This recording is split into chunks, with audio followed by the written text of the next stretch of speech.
সবাই ওঠার জন্য আমার একমাত্র অবদান মুফতি হাবিবুর রহমান সাহেব।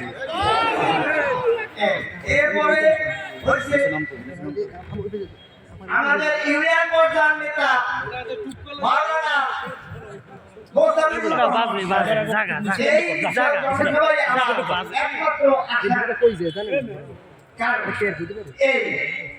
ইসলামী আন্দোলন একটা শান্তি এবং ন্যায় বিষয়ক প্রতিষ্ঠান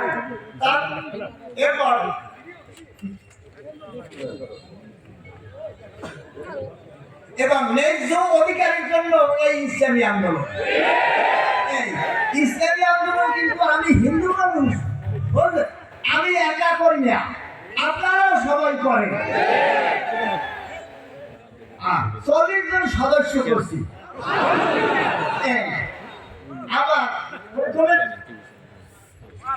মুফতি হাবিব রেজাউল করিম সাহেব আছে, তার প্রতি রইল আমার অশেষ ধন্যবাদ।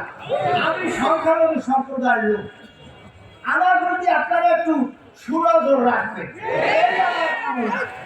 এই বলে আমার বক্তব্য শেষ করছি। আপনাদের প্রতি রইল আমার হাজারো হাজার সালাম।